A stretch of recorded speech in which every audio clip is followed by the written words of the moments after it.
friends, and welcome to another Star Wars Galaxy of Heroes video. This is Thaddeus from Going Nerdy, and today I want to talk about the latest information that we've received from the forums, and that is the developers have officially confirmed that Grand Admiral Thrawn is coming to the game. Now, if you received an update to your system, if you received an update to the game, then you will know that a number of other changes have come along with this, or will be coming along with this update. I know that there are some people who don't like Thrawn out there, and for that I am truly sorry. He is a really, really great character, and if you are interested in learning more about Thrawn, may I suggest you head on over to Amazon and pick up his latest book, or the latest book about him, the self-entitled Thrawn, by the creator himself, Timothy Zahn. Now, for those of you who know Zahn's work, or know Jean's work, I don't know how to say his name, you are probably a fan. This is one of my favorite books in the new canon so far. I cannot say enough good things about it. I loved it. I'm going to do a book review on this in honor of the newest character. There's a few things that we do learn about this new Thrawn event. We do know that it's going to be a legendary event, similar to the events of Yoda and Palpatine, which means they're probably going to be pretty rare. Now, Yoda and Palpatine, I believe they're switching back every other month right now, so throwing Thrawn in the mix might be every 3 months, so maybe once a quarter, you might get a chance to unlock the new Chiss. Now, because this is a legendary event, what you're probably going to see is a series of tiers that players will go through in increasing difficulty levels, where each tier that you complete, you will gain a certain amount of shards for Thrawn and credits and whatnot to gear up the rest of your team. If you are like many players, then you are probably going to get stuck somewhere in some of the higher tiers. With that in mind, you want to make sure that you're not spending all of your resources if you know you're not going to be able to max out Thrawn at a 7-star. It's not worth it. What you should do is get as high as you can, unlock Thrawn as far as you can, and stop. Don't spend a ton of resources, don't spend a ton of money trying to unlock the character, especially if you know you can't. Wait a few months and slowly build your team higher and higher and higher. As you do so, the next time Thrawn comes around, you will be more prepared for this. We had some whisperings that this Thrawn event would take place. We had some whisperings that the Phoenix Squad would be the one that would go up against him. But really, we didn't have anything concrete, and so a lot of players didn't prepare. I myself, all of my Phoenix Squadron characters are Gear 7, somewhere between 60 and 80, or somewhere between level 60 and 80, and they have 0 mods on them because I don't ever use them. And like many players, they just have sat in my roster. And so I advise you to wait for a few months, build up those characters. If you can't get him 7-star now, Thrawn 7-star now, it's just not worth spending all your resources when you could be making your other teams that much better. So keep that in mind. Now, because of the event, because we are going to be using Phoenix Squad, they have pushed forward the cadence of character release, and the Phoenix Squad is now in different nodes. So Chopper is in the Cantina store, Ezra is in Cantina Battle 2B, he's also in the Fleet store, Hera is in Cantina Battle 1F, Kanan is in the PvP store, Sabine is Dark Side Hard 1A and the Guild store, and Zeb is in the Galactic War store. Now, Galactic War is the easiest place to farm, followed by the PvP, quite possibly the Cantina store after that. The Guild store is kind of hit and miss. Same with the Fleet store. There may be days, or maybe even a week, where we don't see character shards for that character. So keep that in mind if you're trying to farm those characters. But Cantina Battle 1F and Cantina Battle 2B for Ezra and Hera are going to be ridiculously easy. They're cheap. They're fast to farm. Make sure you have sim tickets and use your energy refreshes, especially on June 8th, 9th, and 10th, when all of those nodes, all of the places where we can farm these characters, will have double drops. So keep that in mind. Now, it is only a double drop specifically for those nodes, which, you know, I'm a huge fan of double drops and I prefer them when it's a broader event, but I'll take what I can get.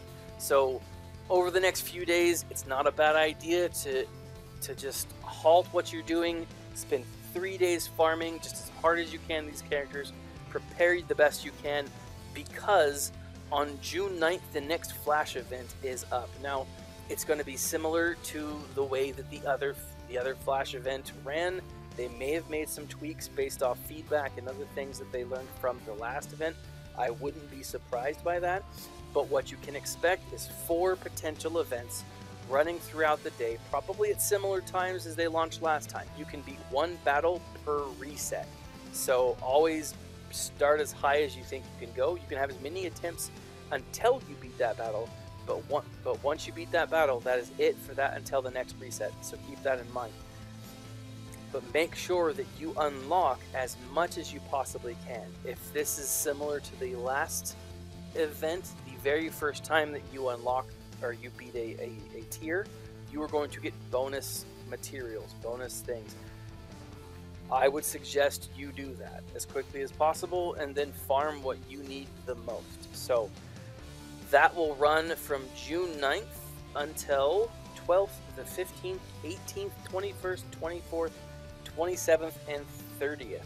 Now, with that, make sure that you are paying attention on those dates, because if you miss it, you lose out. Remember, these are in increments of 1 hour, 2 hours, and I believe 4 hours in length of time. The idea behind these Flash events is to help you gear up your Phoenix squad.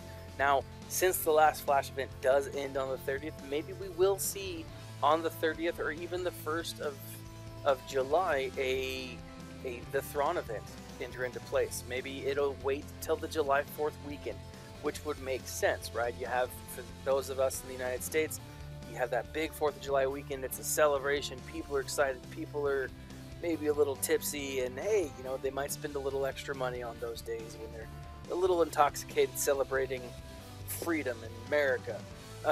With that being said, celebrating freedom in America. But with that being said, who knows? They haven't, like I said, they haven't had a specific date and time when they're going to launch that. They will probably give us a teaser, another teaser about the time, sometime before the event begins. Now, the last thing that I want to talk about is the bundles and packs. Now, you can get 55 shards for each character in the bundle, and that will cost you $99.99. And so if you have $100 to drop on these characters, by all means, that is your prerogative. But if you don't, remember, these characters are farmable, and some of them more farmable than others. I would avoid it. Now, again, I'm all about buying bundles over packs. There is a pack available, and you can roll the dice and get between 10 or 330 shards for each character. But again, it's a gamble. It's a gambit, and if you have the crystals to burn through, let me know how you did, because for some of you who have seen my Ahsoka Tano Fulcrum video where I rolled the dice, I was not pleased with the way things worked out for me. But that was me. I know that other people did a lot better than I did. So if you did score a lot better, if you did score a lot higher, or if you choose to roll the dice on this Phoenix Squadron faction pack, let me know how you did. I really am curious. Personally, I'm going to avoid it this time. I've spent a little too much money on this game for now. I got to let a few things settle down before I can spend a little bit more. But I am excited for this new event with Thrawn. I just want to say I called it. I'm very stoked. It's a nice feeling to be right, and I was right, so I'm very excited about that. Leave a comment in the section below. Let me know what you guys think. If you want to support our channel, go to the section below, and in the description I have a link to a coupon for, I believe, 10% off a loot crate bundle. That all that goes to us and helps support our channel, as well as if you're interested in buying the Thrawn book, I will also have a link to it in Amazon. If you purchase it through our link there. You will help our channel out quite a bit, and I really appreciate everything that you guys have done. I appreciate the subscribers, both new and old. Thank you for your support. Thank you for interacting with me. I really appreciate it. It's a lot of fun, and it gets me through my workday. I mean, it gets me through the day. This has been Thaddeus from Going Nerdy, and as always, my friends, stay nerdy.